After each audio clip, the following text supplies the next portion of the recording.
कृष्ण कृष्ण हरे हरे राम राम राम हरे हरे। श्रीमद् भगवद गीता चौथा अध्याय श्लोक नंबर 22 को थोड़ा सा टच करेंगे, फिर 23 नंबर में आगे बढ़ेंगे।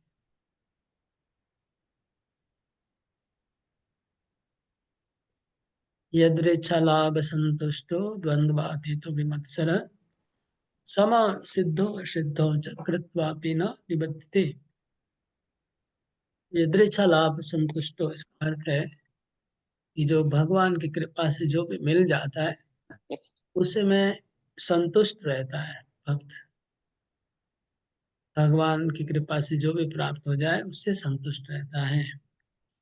तो कहते यदृच्छा लाभ संतुष्ट, भगवान की इच्छा से अथवा हमारे जो भाग्य में लिखा है, हमारे कपाल में जो लिखा है वो मिल गया, उससे संतुष्ट हो जाए। हमारे कर्म फल के अनुसार हमको मिलता है। द्वंद्व अतीत, द्वंद्वों से अतीत है, ईर्षा रहते हैं और सफलता और असफलता में स्थिर रहता है। ये कुछ क्वालिटी है शुद्ध भक्तों की। हम्म। प्रभुपाद जी कह रहे हैं कि अपने शरीर निर्वाह के लिए वो अधिक प्रयास नहीं करता। हाँ, कृष्ण भावना भावित व्यक्ति अपने शरीर निर्वाह के लिए अधिक प्रयास किसको कहते हैं? हम्म? अधिक प्रयास किसको कहा जा सकता है? कोई गेस करेंगे? अधिक प्रयास मतलब क्या?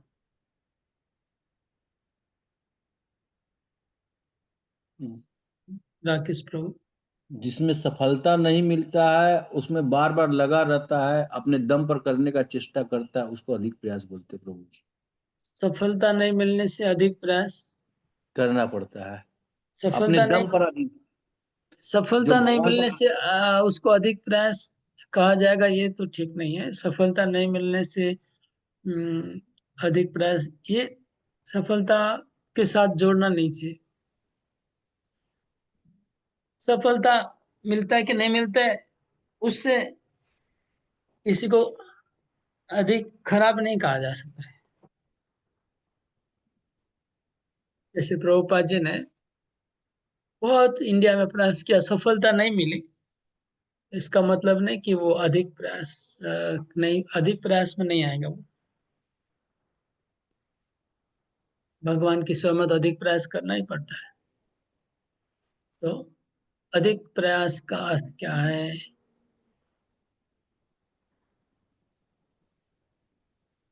प्रभुपाद जी बोले कि भक्त अधिक प्रयास नहीं करता अपना शरीर निर्वाह के लिए। शरीर निर्वाह के लिए अधिक प्रयास कब कहा जाएगा? आप एक क्वालिटी में सफलता वाला भी बाद में पॉइंट शायद ले सकते हैं, लेकिन उससे अलावा और एक इम्पोर्टेंट क्वालिटी है अधिक प्रयास को समझने का। कविता माता ही बोलिए। ह- हरे कृष्णा प्रभु जी। वो मतलब बेसी संचय नहीं करता अपना शरीर निर्वाह के लिए। संचय नहीं करना ये भी क्राइटेरिया नहीं है, संचय तो करना चाहिए। गृहस्थ गृहस्थ को तो संचय करना बिना जी नहीं सकता है गृहस्थ। विनोद प्रभु। इच्छा बढ़ता है तो प्रभु जी अधिक प्रयास में लगा रहता है आदमी। लेकिन अधिक कितना को अधिक कहा जाएगा, ये बात है। अधिक प्रयास कितने को कहेंगे? 1 लाख, न 1 करोड़, न 10 करोड़, न 100 करोड़, न क्या? अधिक का कोई डेफिनेशन तो होगा कि अधिक प्रयास है।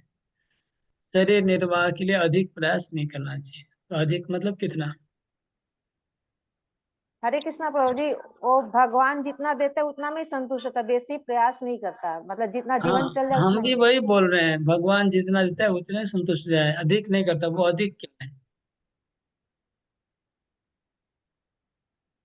हम भी वही बोल रहे हैं, भगवान जितना देता है उतना ही संतुष्ट होता है, अधिक प्रयास नहीं करता। अधिक क्या है वो?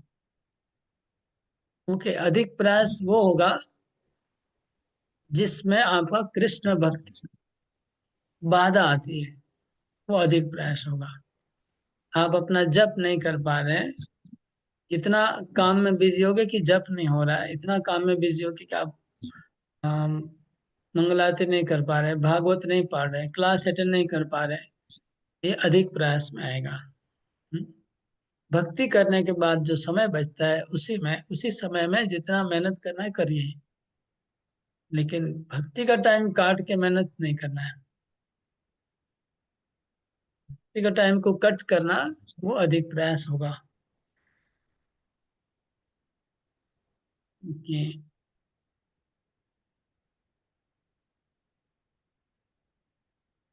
प्रभु जी आवाज कट कट के आ रही है। अच्छा, एक मिनट मेरे को होल्ड करिए, मैं थोड़ा ठीक आ रहा है आवाज प्रभु।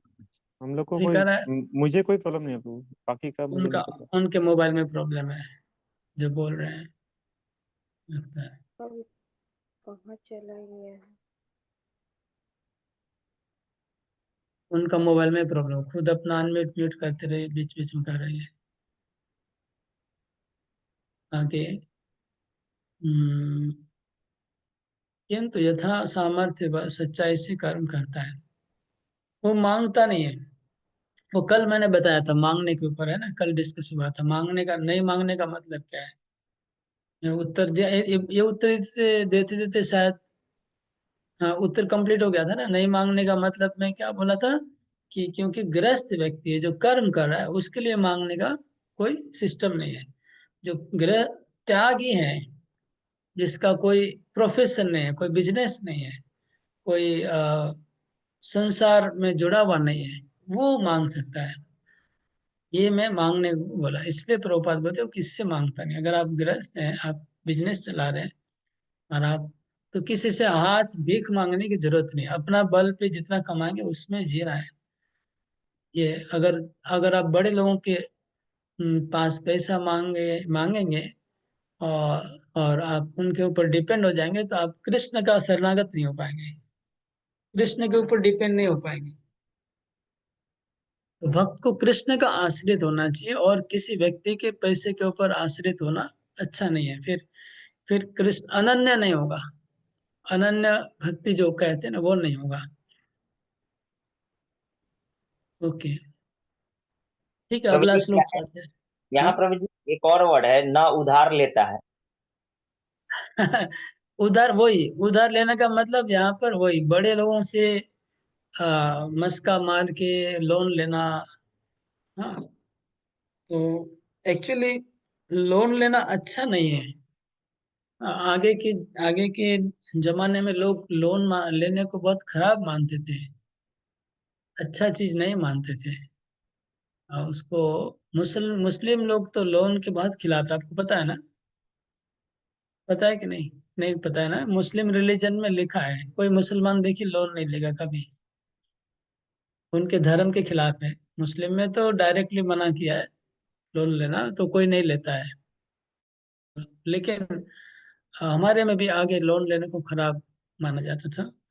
हम्म, तो लोन लेना अच्छा नहीं है। एक्चुअली हमारे पास जितना पैसा हो उतने में ही अपना संसार चलाना चाहिए। अगर आजकल क्या हो, कलयुग का इतना बोलबाला बढ़ गया है कि बैंक वाले नहीं चाहने पर भी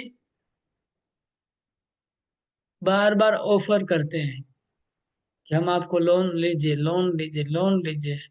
नहीं चाहने पर भी आते हैं वो लोग लोन देने को।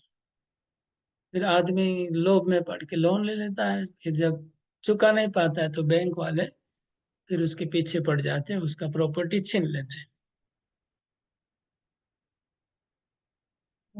अपना कैपेसिटी के अनुसार ही हमें अपना खर्चा बढ़ाना चाहिए। जितना कैपेसिटी है उससे ज्यादा खर्चा नहीं करना चाहिए। लोन लेके खर्चा तो नहीं करना चाहिए कभी।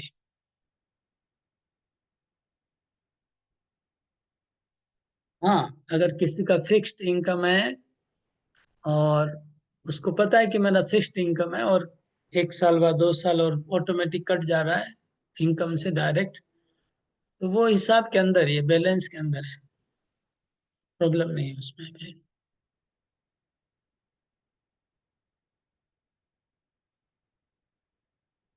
तो न वो मांगता है ना उधार लेता है, यथा सामर्थ्य सच्चाई से कर्म करता है, और जो श्रम से प्राप्त है, मतलब परिश्रम करके जो मिलता है उसी में संतुष्ट रहता है। तो लोन लेना भी प्रभुपाद एक तरह से यहाँ पर डिस्करेज कर रहे हैं। मांगने का भी डिस्करेज कर रहे हैं। बेग एंड बोरो बोलते हैं इंग्लिश में, बेग एंड बोरो। बेग मतलब मांगना, बोरो मतलब उधार लेना। मतलब इंग्लिश में एक कहावत है, हाँ, कि बेग एंड बोरो मतलब तुम एंजॉय करो संसार को और लोगों से बेग और बोरो करो, मतलब तुमको भीख मांगना पड़े भले और लोन लेना पड़े, लेकिन पैसा उड़ाओ। ये मटेरियलिस्टिक लाइफ का मतलब नास्तिकवादियों का ये है। जैसे चारवाक नास्तिक था, बोलते हैं ऋणम कृत्वा घृतम पिबेत, घी पियो, ऋण करके घी पियो, क्योंकि मर जाओगे तो कौन तुमको देखने वाला है, कहाँ जाएगा नहीं जाएगा, मरने के बाद जीवन ही नहीं है। इसलिए जब तक जिंदा हो घी पियो और ऋण करते जाओ, ज्यादा ऋण करो फिर मर जाओ। ये चारवाक नास्तिक वो मतलब बोल के गए। तो ये नास्तिक का फिलोसफी है कि beg borrow and be happy, मतलब भिक्षा करो लोन लो लेकिन हैप्पी लाइफ लीड करो। ये भौतिकवादियों का नारा है। अध्यात्मकवादी लोग बोलते हैं नहीं, किसी से हम लोन भी नहीं लेंगे, किसी से भीख भी नहीं मांगेंगे, जितना पैसा है उतने में घर चलाएंगे, तो कोई सुखी से रहेगा, कभी टेंशन नहीं होगा उसको, जीवन में कोई प्रॉब्लम नहीं आएगा। ओके, मतलब अपनी जीविका के विषय में स्वतंत्र रहता है। अपनी जीविका के विषय में स्वतंत्र रहेगा वो। जीविका के विषय में वो किसी के पराधीन नहीं होना पड़ेगा। अगर कोई लोन बड़ा ले लेगा तो पराधीन हो जाएगा, किसी के मांगेगा तो भी पराधीन हो जाएगा। वो स्वतंत्र रहेगा तो भक्ति ठीक से कर पाएगा। वह अन्य किसी की सेवा करके कृष्ण भावनामृत संबंधी अपनी सेवा में व्यवधान नहीं आने देता। देखिए, किसी की सेवा करेगा, अन्य किसी की मतलब यहाँ पर भक्तों की सेवा की छोड़ के, भक्तों की बात नहीं हो रही है, जो कर्मी लोग हैं उनकी सेवा करने से अपनी जो सेवा है उसमें व्यवधान आने नहीं देता। इसका मतलब है कि भक्त अपनी भगवान की सेवा में व्यवधान आएगा तो किसी की सेवा करेगा वो भौतिकवादी की, लेकिन सेवा कर सकता है, करेगा, लेकिन अगर व्यवधान आएगा उतने नहीं करेगा कि भक्ति में व्यवधान आ जाए, उतनी सेवा नहीं करेगा। ये प्रभुपाद बोल कि दूसरे किसी को अगर वो सेवा करता है उतनी सेवा करेगा जितनी करने से कृष्ण भक्ति में व्यवधान नहीं आए। अगर व्यवधान आएगा तो उसको छोड़ेगा। इसलिए वो स्वतंत्र रहता है अपनी जीविका में, ताकि भक्ति में व्यवधान नहीं आ जाए। किंतु भगवान की सेवा के लिए कोई भी कर्म कर सकता है, विचलित कुछ भी कर, भगवान की सेवा के लिए कुछ भी कर सकता है, उसमें विचार नहीं करेगा वो। लेकिन और किसी की सेवा करने में विचार करेगा।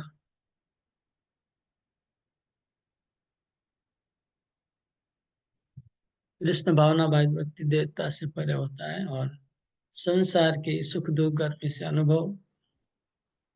सुख अनुभव की जाती है। कृष्ण भावना भावित व्यक्ति द्वैतता से परे है। तो मैं बता दिया, कृष्ण प्रसन्न करने लिए कृष्ण को कुछ भी कर्म करने में वो झिझकता नहीं है। अतः वह सफलता और असफलता दोनों में संभाव रहता है। ये लक्षण तभी देखते हैं जब कोई दिव्य ज्ञान में पूर्णतः स्थित हो। ओके, अभी अगला श्लोक।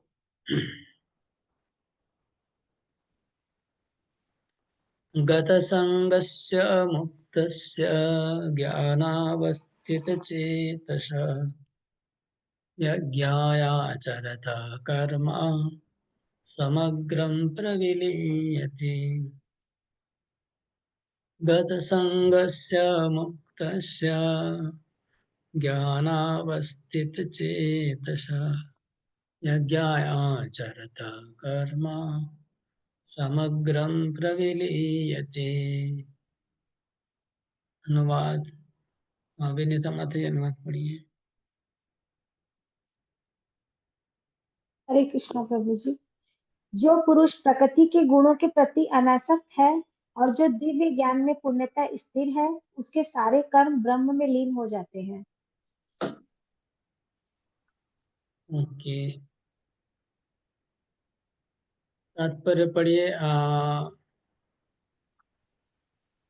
सुमन टिकमानी माता जी तात्पर्य पढ़िए। हरे कृष्णा प्रभु। पूर्ण कृष्ण भावना भावित होने पर मनुष्य समस्त द्वंद्व से मुक्त हो जाता है और इस तरह भौतिक गुणों के कलमश से भी मुक्त हो जाता है।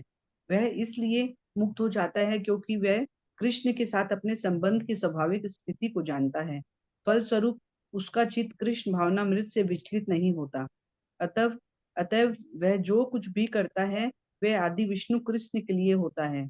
अतः उसका सारा कर्म यज्ञ रूप होता है, क्योंकि यज्ञ का उद्देश्य परम पुरुष विष्णु अर्थात कृष्ण को प्रसन्न करना है। ऐसे यज्ञ में कर्म का फल निश्चय ही ब्रह्म में विलीन हो जाता है और मनुष्य को कोई भौतिक फल नहीं भोगना पड़ता है। ओके, गत संग, गत संग, संग मतलब आसक्ति, गत मतलब त्याग कर देना। तो वो प्रकृति के 3 गुणों से आसक्ति त्याग देता है, मुक्त है। ज्ञान अवस्थित चेतस, उसकी चेतना पूर्ण ज्ञान में स्थित होती है। तो ऐसे व्यक्ति के सारे कर्म ब्रह्म में विलीन हो जाते हैं, मतलब उनका कर्म का बंधन नहीं होगा। गत संग से मुक्त से ज्ञान अवस्थित से, अगर वो कर्मों के फल के प्रति आसक्त नहीं है, कर्मों में आसक्त नहीं है और ज्ञान में स्थित है, तो उसके सारे कर्म अकर्म हो जाएंगे। अकर्म होने का मतलब वही ब्रह्म विलीन हो जाना, मतलब अकर्म हो जाएंगे। जो भी कर्म कर रहा है सब कर्म अकर्म हो गए उसके।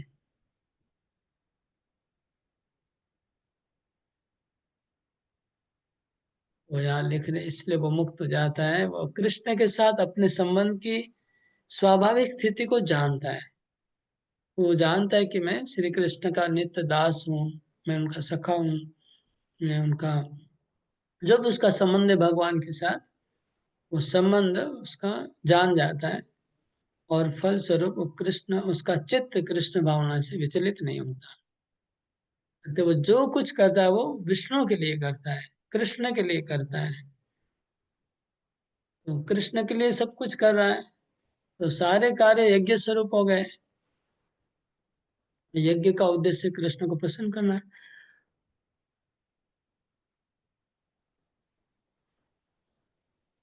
ओके, तो यही है, क्योंकि सब कुछ कृष्ण के लिए कर रहा है इसलिए वो अकर्म हो गया। नेक्स्ट श्लोक, फेमस श्लोक है, आप लोग कई बार सुने होंगे। ब्रह्मार्पणम ब्रह्म हवि ब्रह्माग्नौ ब्रह्मणाहुतम् ब्रह्मैव तेन गन्तव्यं ब्रह्म कर्म समाधिना। ब्रह्मार्पणं ब्रह्म हवि ब्रह्माग्नौ ब्रह्मणाहुतम् ब्रह्मैव तेन गन्तव्यं ब्रह्म कर्म समाधिना। ये अनुवाद रिंदम पांडे अनुवाद पढ़ो। जो व्यक्ति कृष्ण भावनामृत में पूर्णतया लीन रहता है, उसे अपनी आध्यात्मिक कर्मों के योगदान के कारण अवश्य ही भगवत धाम की प्राप्ति होती है, क्योंकि उसमें हवन आध्यात्मिक होता है और हवि भी आध्यात्मिक होती है। ओके, ब्रह्मार्पणम ब्रह्म हवि, हाँ, ब्रह्म अर्पणम, ब्रह्म में अर्पण करना है क्या? ब्रह्म हवि, हवि मतलब जो यज्ञ में जो आहुति करते हैं ना उसको हवि बोलते हैं। ठीक है, यज्ञ में जो डालते हैं ना स्वाहा करके, उसको हवि बोलते हैं। तो हवि को ब्रह्म में अर्पण किया। ब्रह्माग्नौ, और अग्नि भी ब्रह्म है। अग्नि क्या है? ब्रह्म है। और ब्रह्मणाहुतम, जो हवन करे वो भी ब्राह्मण है। ब्राह्मण तो हुतम हवन कर रहे हैं, ब्रह्मैव तेन गंतव्यम, इसलिए वो सारा कर्म, सारा यज्ञ ब्रह्म के पास ही जाएगा। क्यों? ब्रह्म कर्म समाधि ना की, तो पूरा कर्म ब्रह्ममय हो रहा है। वो व्यक्ति ब्राह्मण है, और वो जो द्रव्य है वो भी ब्रह्म है, अग्नि भी ब्रह्म है, और ब्रह्म के लिए किया जा रहा है सारा सब कुछ, इसलिए टोटल ब्रह्ममय हो गया, इसलिए टोटल अकर्म हो गया, कोई बंधन नहीं होगा। अभी तात्पर्य पढ़ते हैं। ये श्लोक थोड़ा हम लोग कठिन लगेगा, जो लोग मतलब ये ज्ञान के ऊपर है पूरा, ज्ञानी के लिए बहुत अच्छा है, समझदार है, लेकिन भक्तों को समझने में थोड़ा दिक्कत होगा। जो लोग को थोड़ा ज्ञान नहीं है उनको दिक्कत होगा। ओके, तात्पर्य अरिंदम पर ओके आगे एक पैराग्राफ पढ़ो अरिंदम। यहाँ इसका वर्णन किया गया है कि किस प्रकार कृष्ण भावना भावित कर्म करते हुए अंततो गत्वा आध्यात्मिक लक्ष्य प्राप्त होता है। कृष्ण भावनामृत विषयक विविध कर्म होते हैं जिनका वर्णन अगले श्लोकों में किया गया है, किंतु इस श्लोक में तो केवल कृष्ण भावनामृत का सिद्धांत वर्णित है।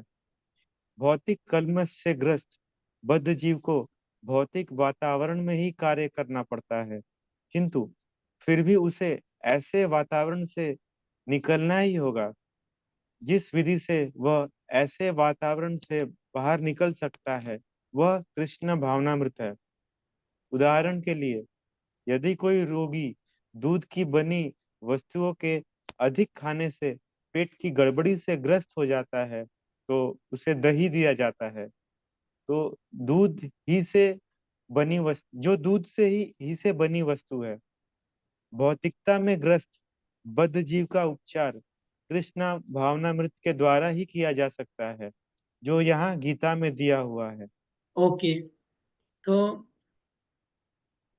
आ, ओके, तो ये कह रहे हैं कि आ, कोई रोगी को, जैसे किसी का पेट खराब हो गया, दूध के दूध पीने से पेट खराब हो गया,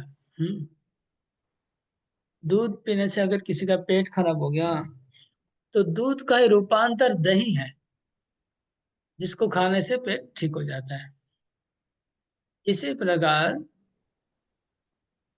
कर्मों को करने से आपका बंधन हो गया, कर्म करने से बंधन हो रहा है, उस कर्म में ही अगर थोड़ा खट्टाई मिला दिया जाए कृष्ण भावना, वही कर्म हमको मोक्ष दिला देंगे। हाँ अरिंदम प्रभु। हाँ प्रभु, मायावादी ये मांस खाने का एग्जाम्पल में ऐसे बोलते हैं कि मतलब सब ब्रह्म है, ऊपर ब्रह्म है, अंदर ब्रह्म है, सब कुछ ब्रह्म ही है। तो ऊपर भी मांस है, नीचे भी मांस है, तो मांस को ही खा रहे हैं। तो ये वाला शायद इसको कोट करते हैं इसको, कि जस्टिफाई करने के लिए मांस खा रहा है, वो भी ब्रह्म है, हम भी ब्रह्म है, एक ब्रह्म दूसरे ब्रह्म को खा रहा है, तो उसको जस्टिफाई करने की कोशिश करते हैं। तो यही इसी श्लोक को मतलब उसको मिस इंटरप्रेट करके बताते हैं शायद। बिल्कुल, ये श्लोक को वो लोग कोट करते हैं, बिल्कुल सही।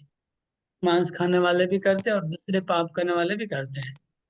तो उनको पूछना है कि ठीक है, वो तो ब्रह्म है, ठीक है, मांस ब्रह्म में मान गया, कि तुम क्या ब्रह्म हो गए हो, मतलब ब्रह्म स्तर पे हो तुम कि नहीं?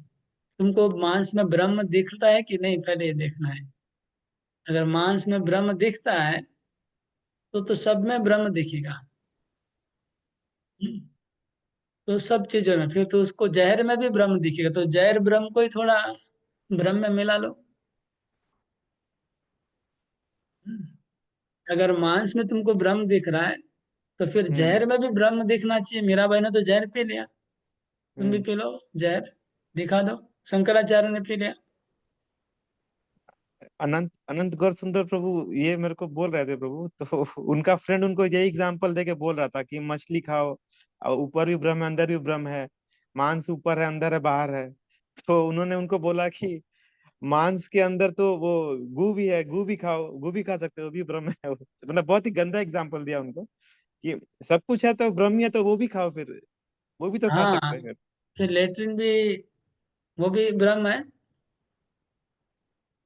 सब कुछ ब्रह्म है, तो वो भी सच सच में जो ब्रह्मवादी को तो ब्रह्म दिखेगा। लेट्रिन को देख के, मैं भी ऋषभदेव भगवान ब्रह्म स्तर पे थे, तो वो लेट्रिन पे लेटे रहते थे दिन रात, उनको कोई फर्क नहीं पड़ता था, क्योंकि वो वास्तव में ब्रह्म स्तर पे चले गए थे। तो वास्तव में अगर कोई ब्रह्मन को रियलाइज करेगा, तो उसको पृथ्वी के अणु परमाणु में सब जगह ब्रह्म दिखेगा और अनुभव करेगा, उसको कोई खराब नहीं लगेगा। उसको फूल की सुगंध हो चाहे दुर्गंध हो, दोनों बराबर है उसके लिए। लेकिन ये तो मांस का टेस्ट उसको अच्छा लग रहा है उसको। अब हम जहर का बात छोड़ देते हैं, ठीक है, और लेट्रिन का बात छोड़ देते हैं, ठीक है, उनको खाली खाली क्या बोलते हैं, कड़वा खाने को बोलिए कि तुम कड़वा खाओ। जब सब में ब्रह्म है तो खाली कड़वा खाओ, आज मीठा नहीं मिलेगा। कितना दिन कड़वा खाएगा? चलो, एक दिन, 2 दिन, 3 दिन खाओ, कड़वा खाओ। तो वो स्वाद के लिए मांस खा रहा है, तो ब्रह्म देख के नहीं खा रहा है वो, अपनी जीवा तृप्ति के लिए मांस खा रहा है। वहां ब्रह्म का अनुभव उसको नहीं हो रहा है। ब्रह्म का अनुभव होता तो खाली मांस में नहीं, सब जगह होता।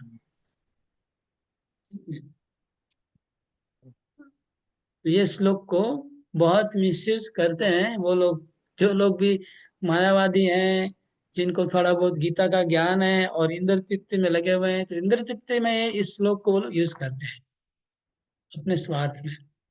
ओके, तो हमारा जो पॉइंट था अभी जो डिस्कस कर रहे थे, कि जब किसी को दूध खा के पेट खराब हो जाता है, तो दूध का ही खट्टा मिलाने से दही बन जाता है, और उस दही को फिर से खाने से पेट ठीक हो जाता है। इसी प्रकार जो समस्त कर्म हमको बंधन में डाल रहे हैं, 5 कर्मेंद्रिय और 5 कर्मेंद्रिया, ज्ञानेन्द्रिया, उसी कर्म को जब हम कृष्ण भावनामृत का खटाई मिलाएंगे, तो खटाई मिलने से वो कर्म क्या हो जाएगा? दही बन जाएगा। और वो कर्म दही बन के हमारी जो बीमारी है, जो पहले सकाम कर्म करके जो बीमारी बनी है, वही जब कृष्ण भावनामृत के कर्म करेंगे, निष्काम कर्म करेंगे, वो बीमारी को दूर कर देंगे। मतलब कर्म बंधन से हमको मुक्त कर देंगे। निष्काम कर्म से क्या होता है? कर्म बंधन से मुक्ति होती है। कर्म बंधन की आसक्ति, कर्म बंधन का बंधन कट जाएगा, कर्मों का बंधन। ओके, तो ये पॉइंट इधर था। आगे का तात्पर्य, कविता के माती आगे पढ़िए। हरे कृष्ण प्रभु जी, दंडवत प्रणाम। मानव जीवन के चारों आश्रम के सदस्य ब्रह्मचारी, गृहस्थ, वानप्रस्थ तथा सन्यासी पूर्ण योगी बनने के निमित्त हैं। मानव जीवन पशुओं की भांति इंद्र तृप्ति के लिए नहीं बना है। अतएव मानव जीवन के चारों आश्रम इस प्रकार व्यवस्थित हैं कि मनुष्य आध्यात्मिक जीवन में पूर्णता प्राप्त कर सके। ब्रह्मचारी या शिष्यगण प्रामाणिक गुरु की देख रेख में इंद्र तृप्ति से दूर रहकर मन को वश में करते हैं। वे कृष्ण एक भावनावित मिनट, से आप कहाँ पढ़ रहे हैं? मेरे को तो दिखाई नहीं पड़ रहा है। एक सेकंड। हाँ प्रभु जी, यहाँ से नहीं है। सॉरी सॉरी प्रभु जी, मैं दूसरा श्लोक पढ़ प्रभु ली। जी, कहाँ पढ़ रहे यह हैं? इतना पढ़े होंगे हम लोग, नहीं सब प्रभु लोग, जी, मैं पढ़ रही हूँ। ओके ओके, मैं मिल गया प्रभु जी। मतलब सब लोग, कोई सब लोग चुप है, क्या बात है? मैं सोचा मेरे को ही नहीं दिख रहा है, भी खोज रहा हूँ प्रभु जी कहाँ पर है। और सब यह लोग को दिख गया होगा। प्रभु जी इधर से पढ़ रही प्रभु जी। यह विधि यज्ञ या विष्णु का कृष्ण को प्रसन्न करने के लिए किए गए कार्य कहलाती है। भौतिक जगत के जितने ही अधिक कार्य कृष्ण भावनामृत में या केवल विष्णु के लिए किए जाते हैं, पूर्ण तल्लीनता से वातावरण उतना ही अधिक रुकिए आध्यात्मिक रुकिए बनता। रुकिए रुकिए, कहाँ पढ़ रहे पहले तो बताइए। आप कौन से श्लोक में है? 24 नंबर प्रभु जी। 24 नंबर, कितना, कौन सा लाइन? अभी ठीक पढ़ रही माता ये जी। जो भौतिकता में ग्रस्त बद्ध जीव का उपचार कृष्ण भावनामृत हाँ के ठीक है, द्वारा ही किया जा सकता है। उसके बाद ओके, ठीक है, ठीक है, पढ़िए। आगे पढ़िए, यह विधि इधर से ही पढ़ू प्रभु जी, यह विधि यज्ञ या विष्णु आगे या से पढ़िए, आगे से पढ़िए। ब्रह्म शब्द का अर्थ है आध्यात्मिक।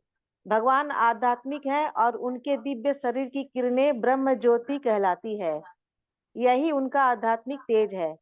प्रत्येक वस्तु इसी ब्रह्म ज्योति में स्थित रहती है, किंतु जब यह ज्योति माया या इंद्र तृप्ति द्वारा आच्छादित हो जाती है तो यह भौतिक ज्योति कहलाती है। यह भौतिक आवरण कृष्ण भावनामृत द्वारा तुरंत हटाया जा सकता है। अतएव कृष्ण भावनामृत के लिए अर्पित हवि ग्रहण करता वहन हवन होता तथा फल ये सब मिलकर ब्रह्म या परम सत्य है। माया द्वारा आच्छादित परम सत्य पदार्थ कहलाता है। जब यही पदार्थ परम सत्य के निमित्त प्रयुक्त होता है तो इसमें फिर से आध्यात्मिक गुण आ जाता है।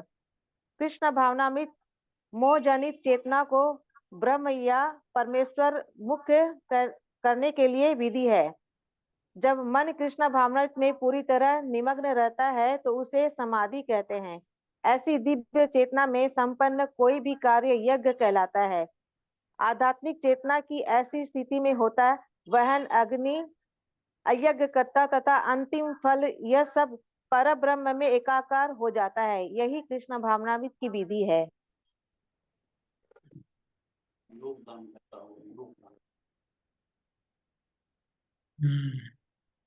ब्रह्म का अर्थ क्या है?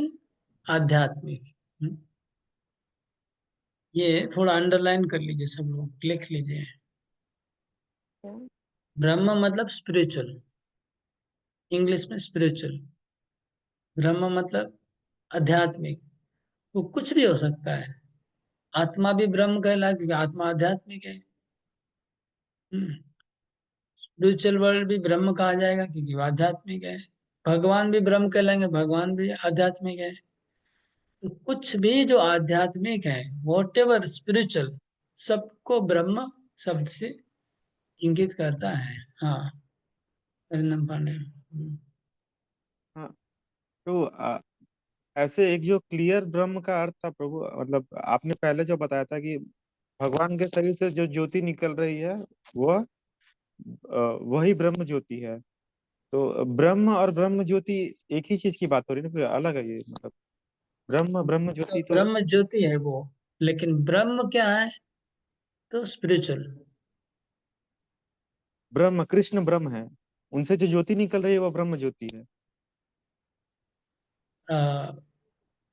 यहाँ पर प्रभुपा जी लिखे ना कि ब्रह्म मीन्स स्पिरिचुअल। ब्रह्म मीन्स स्पिरिचुअल, आध्यात्मिक। तो what ever is spiritual is all ब्रह्म। आत्मा हाँ ब्रह्म है, परमात्मा ब्रह्म है, हाँ। आ, और जीव ब्रह्म है, स्पिरिचुअल वर्ल्ड ब्रह्म है, सब सब कुछ कुछ ब्रह्म है, और सब चीज ब्रह्म के अंदर है, और ब्रह्म सब चीज के अंदर है। आपने हाँ, ये कोट किया था ये प्रभु। भी ये भी बोल सकते हैं, या भी बोल हम्म, सकते हैं। कृष्ण सबके अंदर है और सब कुछ कृष्ण के अंदर कृष्ण है। के अंदर है। लेकिन ब्रह्म ही सब कुछ, सर्वम खलिदम ब्रह्म, सब कुछ ब्रह्म है। तो प्रभु यहाँ पर प्रभुपाद बोल रहे हैं माया द्वारा आच्छादित परम सत्य पदार्थ कहलाता है। तो हमारे ऊपर आच्छादित है अगर ये माया, तो हम तो पदार्थ नहीं बन सकते ना प्रभु, हम तो आत्मा है। हाँ, तो माया द्वारा आच्छादित वस्तु पदार्थ कहलाता है। इसका अर्थ ये हुआ कि भगवान के शरीर से जो ब्रह्म ज्योति निकलती है, उस ब्रह्म ज्योति में ही पूरा विश्व समाया हुआ है। पूरी सृष्टि उस ब्रह्म ज्योति के अंदर है। पूरी सृष्टि उस ब्रह्म ज्योति के अंदर है। अब तो हम क्यों नहीं देख पा रहे ब्रह्म ज्योति को? तो माया देवी ब्रह्म ज्योति के कुछ अंश को ढक देती है। वो जो ढक देती है कुछ अंश को ब्रह्म के, उस स्थान में ही भौतिक जगत का सृष्टि होता है और वही पदार्थ कहलाता है। वो मटेरियल कहलाता है। मटेरियल मतलब पदार्थ का इंग्लिश में मटेरियल वर्ड है। मटेरियल मतलब जो अंश माया, ब्रह्म का जो अंश माया द्वारा आच्छादित हो गया, उतना अंश मटेरियल।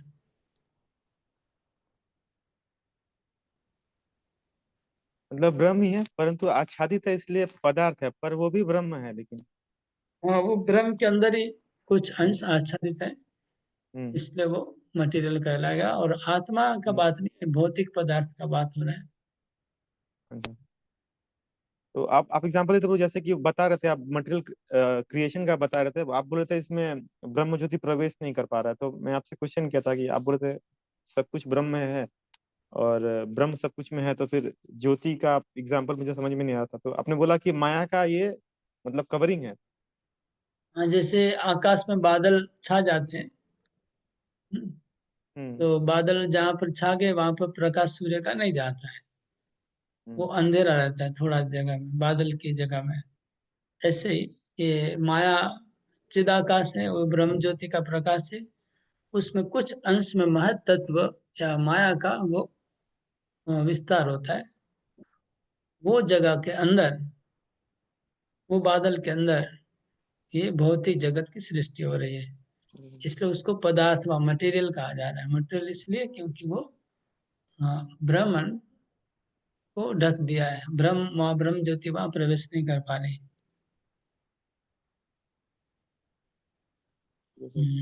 माया ने ढक दिया है। हाँ विनोद प्रभु। प्रभु कुछ पूछे सकते हैं?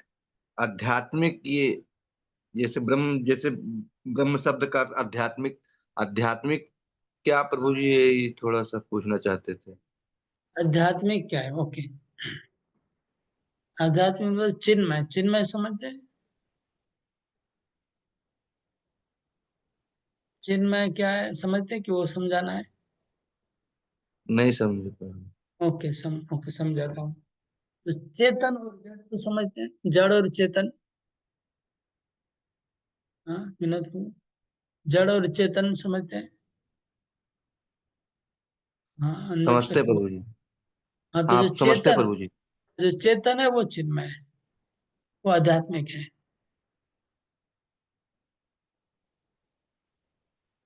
जो जो जी, वस्तु चेतन है वो चिन्मय है। चिन्मय मतलब जड़, आध्यात्मिक। जो जीव मतलब जिसमें आत्मा है वो आध्यात्मिक है प्रभु। आत्मा आध्यात्मिक है। जो जीव है सब आध्यात्मिक है। सब आत्माएं आध्यात्मिक है, सब आत्माएं चेतन है, इसलिए सब आत्माएं चिन्मय है, इसलिए सब आत्माएं आध्यात्मिक है। आध्यात्मिक है इसलिए सब आत्माएं ब्रह्म है। ठीक है प्रभु, समझ गए, हरि बोल। उसको इंग्लिश में स्पिरिचुअल कहते हैं। सब आत्माएं स्पिरिचुअल है।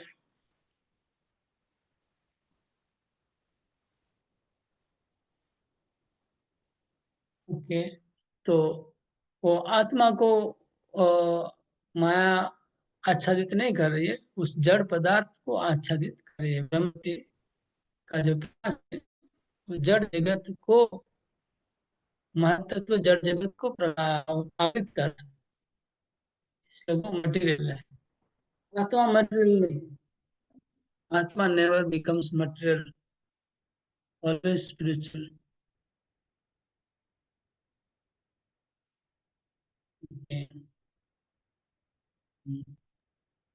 तो वो हैंग ये हो रहा है पॉइंट वीडियो था आपका। इधर। हाँ, हैंग हो रहा है आपका वो वीडियो। मेरा हाँ प्रभु, वीडियो हैंग हो गया है। मुझे नहीं दिख रहा अभी, अदर डिवोटीज कुछ बोलेंगे तो। वीडियो नहीं दिख रहा हाँ प्रभु जी, प्रभु। और आवाज भी कट हाँ के आ रहा प्रभु जी। आवाज भी ड्रॉप हो रहा हाँ है। प्रभु जी ड्रॉप हो गए, आई थिंक प्रभु जी मेरे को भी। ने अभी आए फिर।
हरे कृष्णा माता जी, प्रभु निकल गए क्या? अरे माता जी भजन करिए, भजन अभी प्रभु जी आ जाएंगे। माता जी, प्रभु मेरा तो प्रभु का प्रसाद का टाइम हो गया, बहुत लेट हो रहा है, गुस्सा आएंगे।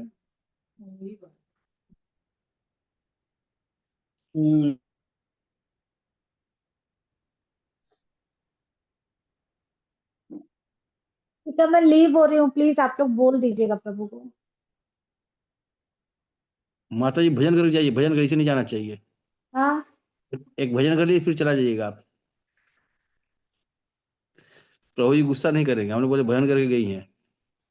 एक भजन गा दीजिए माता जी, ठीक ही हाँ बोलता माता जी भजन गाइए, हम लोग आपका साक्षी हो जाएंगे। हाँ प्रभु जी। गाइए गाइए, नहीं प्रभु जी, आप मेरे को आता नहीं है, अच्छा भजन नहीं आता है। कैसे भी गाइए ना, टूटा हरि फूटा गा दीजिए।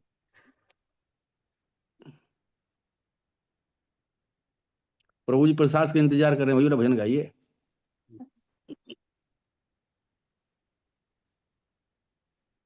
गाइए बड़े माता जी गाइए, शांत सब शांत, गा देंगे। बड़े शांत शांत है, कौन गाएगा हम यही देख रहे हैं। भगवान से सब बहुत प्रेम करते हैं, भैया गाइए। हरे हम कृष्ण ही बड़ा गा शांत लीजिए। रहते हैं। प्रभु जी आप ही शुरू कर दीजिए गाना। हरे कृष्णा प्रभु।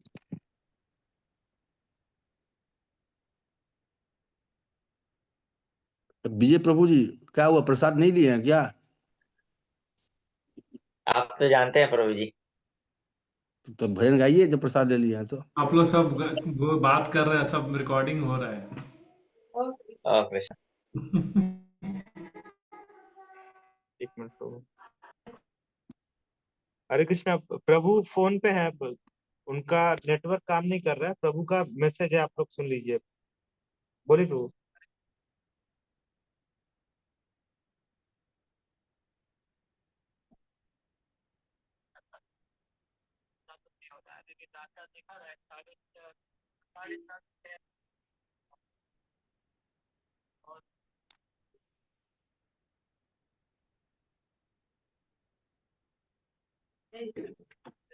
प्रभु जी आप सुन के बोल दीजिए, हम लोग सुन लेंगे, क्योंकि सुन नहीं पा रहे हम लोग। एक्चुअली आवाज कम आ रहा है प्रभु जी, आप ही बता दीजिए, कोई प्रॉब्लम नहीं।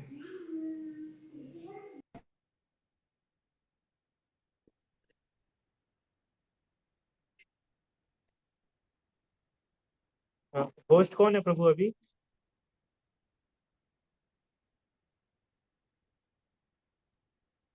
प्रभु जी हैं। आपका दिखा रहा है प्रभु, होस्ट में आपका दिखा रहा है अभी। अभी भी मेरे में दिखा रहा है आपका प्रभु। प्रभु जी ही होस्ट है अभी। नहीं अभी प्रभु माता जी, अभी माता जी प्रभु होस्ट जी। हो गई, अभी माता जी होस्ट हो गई।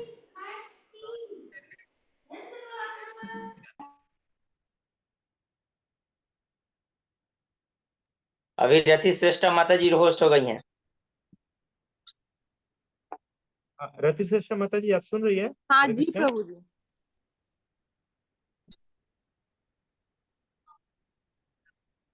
हरे कृष्णा माता जी। हाँ जी प्रभु जी सुन रही हूँ। हरे कृष्णा प्रभु जी। प्रभु जी आए हैं क्या?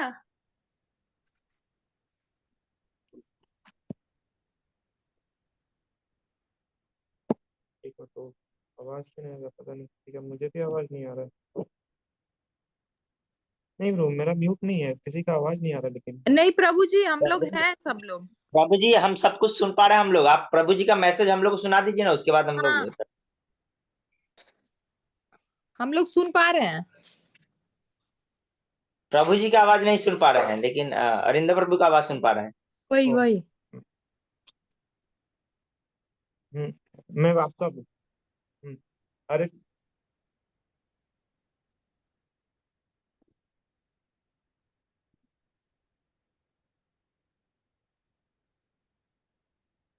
स्लाइड करो।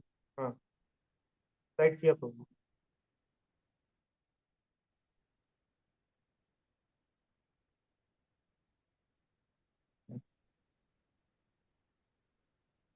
हरे कृष्णा रति श्रेष्ठा माता जी। जी प्रभु जी।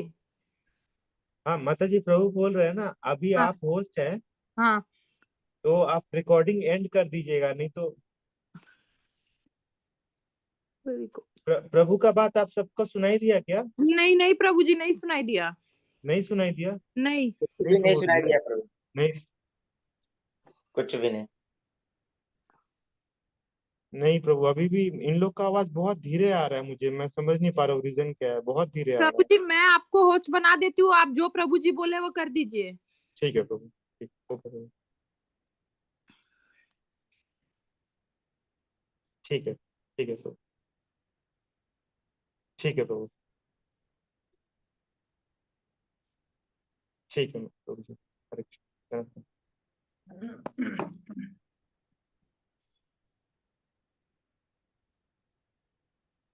हरे कृष्णा माता जी। हरे कृष्णा प्रभु, मैं आपको होस्ट बना दूं, तो जो प्रभु जी बोले आप दीजिए। आपको होस्ट बना दूं मैं? हाँ माता जी, वो मीटिंग एंड कर दीजिएगा, प्रभु बोले, नहीं तो वो चलता रहेगा सब समय, उसके बाद क्लास बंद कीजिएगा, पहले मीटिंग आप एंड कर दीजिए। हाँ ठीक है, मैं मीटिंग एंड करके उसके बाद, ठीक है।